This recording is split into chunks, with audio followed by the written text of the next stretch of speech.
in this like hope in this. You know? They say I talk a little fast, but if you listen a little fast, I ain't got to slow down for you to catch up. Say what's on what it was to you. It's Friday. You ain't got no job, and you ain't got shit to do. About to get into this series where I want to look at all the horror stories, cases, anything crime related we're going to tap into.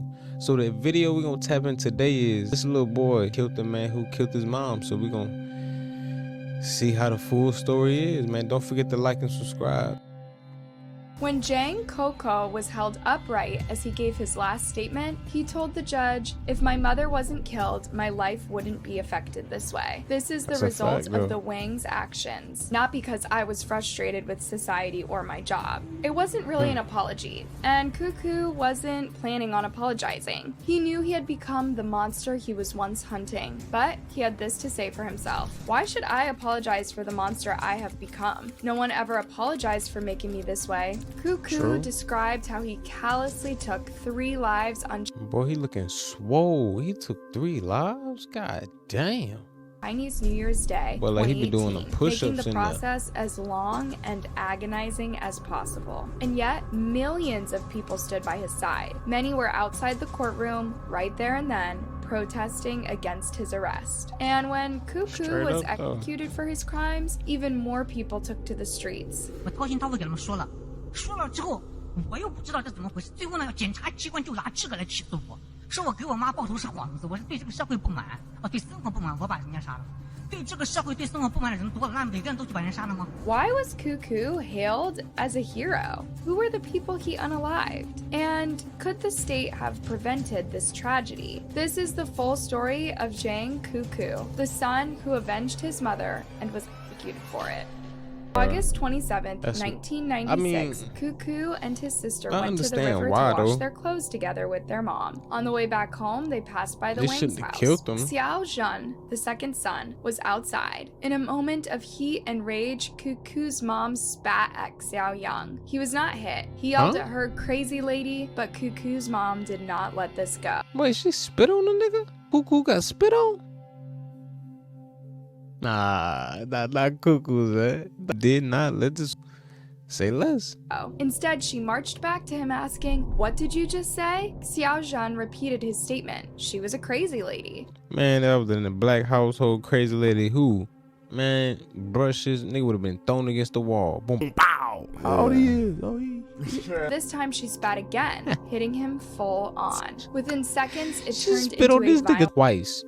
I don't care what household you're in. You spit on somebody twice, regardless of who you are, you should whoop whoever spit on you ass. I'm just saying, bro. It don't matter the age and the circumstance. Fuck the sister and a dozen other in order to get respect, you gotta give it. mom did not care anymore. She didn't care that people were watching or that her kids were being exposed to an abnormal level of aggression. KouKou and his sister ran home and got their father to stop the fight. He came outside with a metal rod, prepared for the worst. At this point, the other Wangs had heard the ruckus, so the two families were all outside fighting each other. Instead of ending the fight, the dads only made it worse. No. And when KouKou's mom grabbed the metal rod to wave it at the Wangs and escape the brawl, she accidentally hit Zhen Zhang. He was the youngest Wang son, just a few years older than KouKou. A loud scream could be heard in the chaos.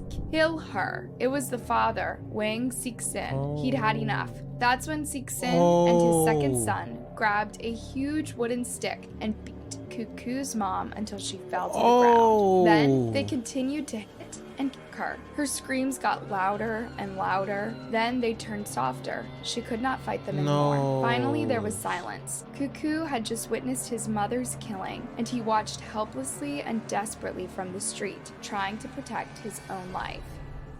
I thought it was like some robbery, like, dang.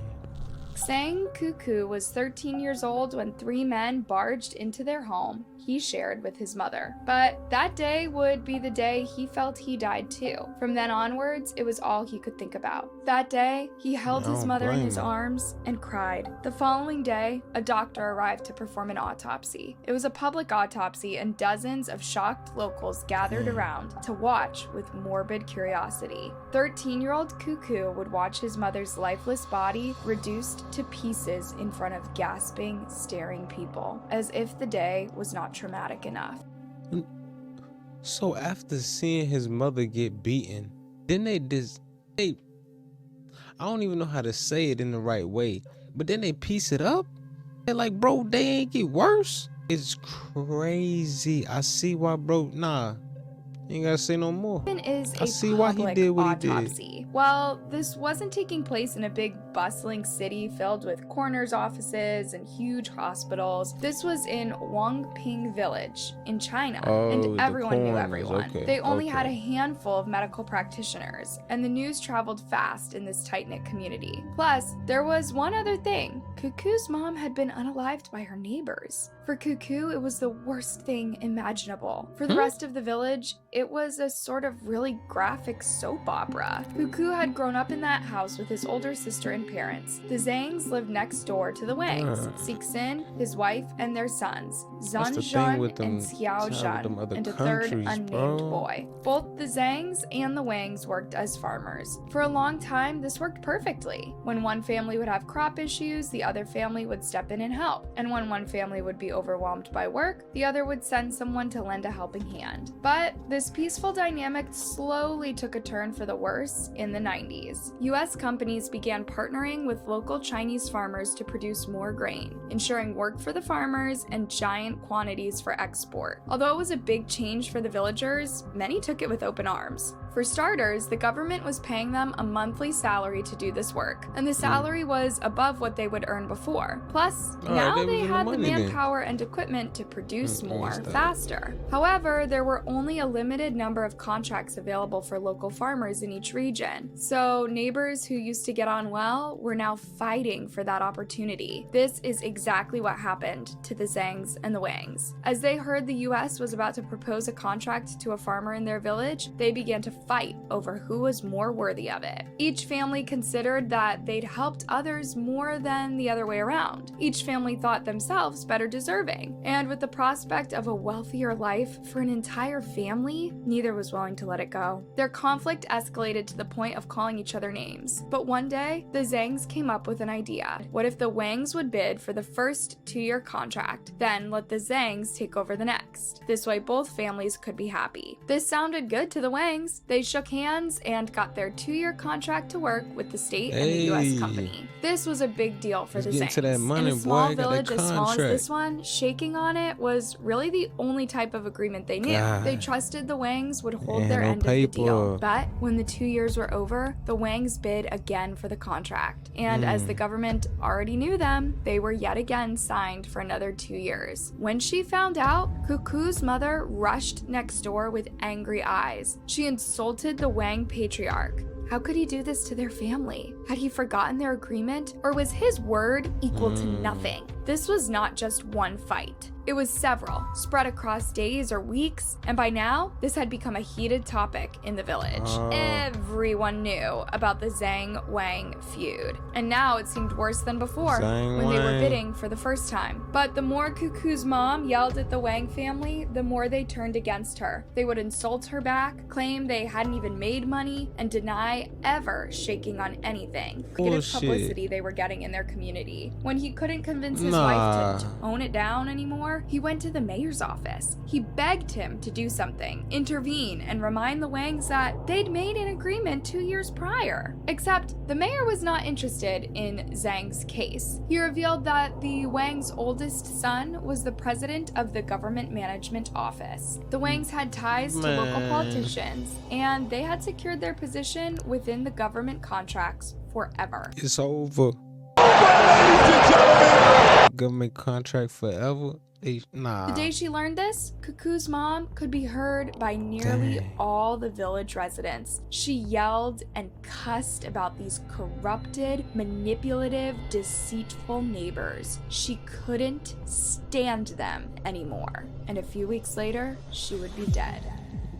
So it was built up. KouKou's mother was pronounced dead at 10 p.m. on the evening of August 27, 1996. She had been driven several towns away to the nearest hospital for this, and the Wangs had agreed to call the car after arguing with the Zhangs. They said it wasn't their responsibility. Mrs. Zhang had started the fight when she hit their youngest son with a metal rod. Built up animosity well off. Waxing. The son was okay. She was butchered. The following day, That's what I'm Mr. Zhang saying. rang up authorities and demanded justice. He told them what crazy, had happened bro. and that the Wangs didn't even seem affected by what they'd just done. On August 28th, authorities sent a coroner to their address to examine Mrs. Zhang's body. Indeed, by now, her body had already been released back to the family, as the nearest hospital did not have a morgue to keep her. An autopsy was performed on KouKou's mom in front of him, in front of dozens of bystanders. Some of them had never seen an autopsy before. KouKou, his sister, and their dad were devastated. They alternated between crying for hours and staring blankly into the void, and amidst all this, more and more people were gathering around their house, learning of the horrific news. The coroner concluded Mrs. Zhang had been couldn't unalived even by blunt imagine, force dog. trauma to the head. This was a case of homicide. Xing, Sheng Zheng, and Xiao Zhang were arrested. Now, Xiao Zhang was the one who delivered the fatal blow, but he was already 20 at the time, so his family had a plan. A few days later, the Zhang family would receive another bit of devastating news. The Wangs had arranged with the authorities to convict their youngest, Zhang Zhang,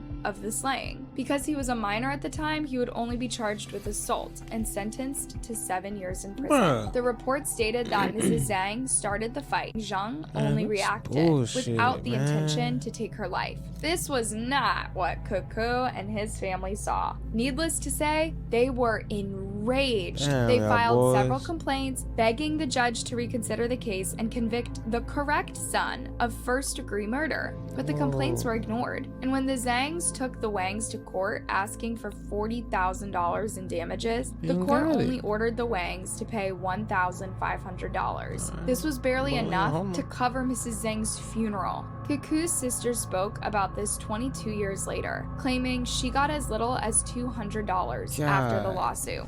把我打死， Damn. 拿去卖了，就给他1500多块钱。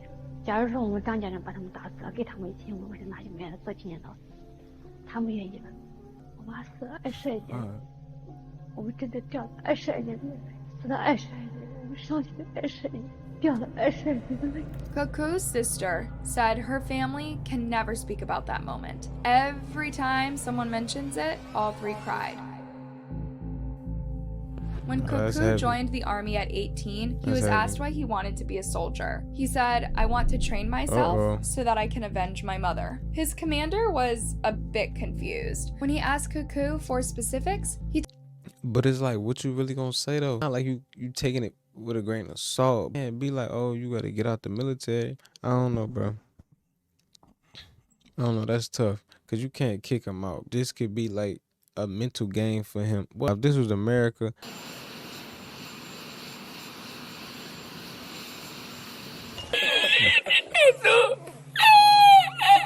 They probably would have looked him up, saw that his mom dudes passed. Let me just shut up. Stop talking to me, Mr. Johnson, before I come knock the motherfucking glasses off your face. And that's on my dead grandma's head. Whole another country, not mine. commander sat him down and urged him not to give in to these vengeful thoughts. Okay, there they we never go. led to There we good go. things, and he would only Good get job. himself in trouble. If Good shit. justice was not on his mother's side, why Good would shit. it protect him if he took the Wang's lives? KouKou was in the army for 2 years. After that, he went back to his village and worked on his dad's farm. But here's the thing. Ever since watching his mother die, KouKou was never the same. That's- He you lost his can never ambition, be the and he never same, looked though. forward to anything. He never finished school, he never held down a job, he hardly ever dated, and did not strive to leave his village like other people his Damn. age. Meanwhile, the Wang sons moved to big cities and got high-paying jobs. Even the youngest son, fresh out of prison, got a job and started a new life with big ambitions. The more updates he got about the Wangs, the more infuriated he got. At one point, KouKou flew to Argentina, hoping to start a new life there and forget about his past. His dad stayed behind in that very same house and worked hard at building a second floor to it. 第二次生意散了，他自己白天黑了，反正这一转人都知道我白天黑了。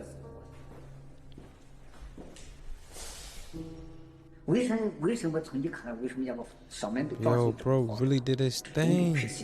The nicer your house, the better your odds of getting married in rural China. KouKou's father worked this hard for his son, hoping his beautiful new house would motivate him to look for a steady partner. Perhaps this would make him happy and slowly help him to forget. So crazy to me other places, all they gotta do is get married and have kids. If it was in America, it would really be in a good place. Parents give us some land. All we gotta do is get married. Tom, he wanna avenge his mother's death. All that shit out the window.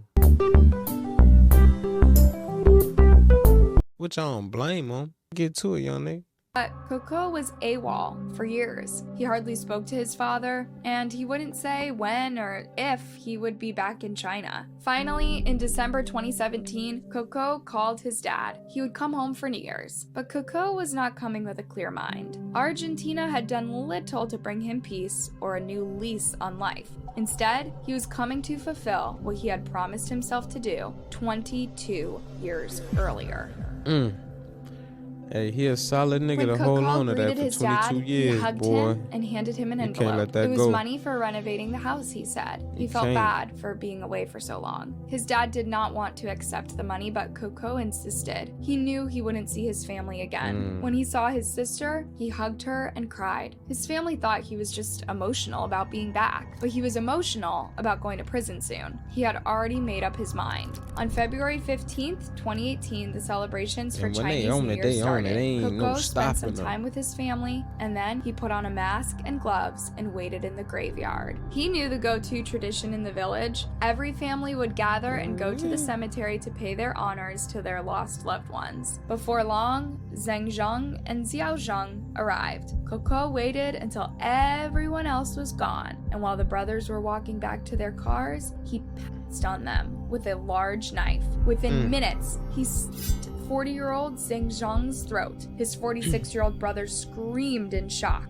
He had no idea what was happening 22 or who was years, behind bro. the dark mask. He continued to drag Zhang Zhang over and over again, Shit. making sure he was dead. Finally, Xiao Zhang shouted KouKou's name and started running. KouKou sped after him, grabbing him from behind and subjecting him to the same fate. They were left to die, gurgling in fear and horror in a hilly cemetery. KouKou did not made have his time mind for up, bro. burial. He rushed to 70-year-old Zeke Singh's home. Oh, He entered his house shit. without knocking and jabbed him in the stomach while he was preparing the New Year's dinner. Zeke Singh fell to the floor, and KouKou stood over him, hitting him repeatedly. With every blow, he got angrier. He had prepared for this for his entire adult life. At age 36, KouKou had fulfilled his sole purpose: unalive the Wangs. That's deep, Zeke bro. Singh's wife was there. Hearing the noise, she walked into the kitchen and gasped in horror as she watched KouKou unalive her husband.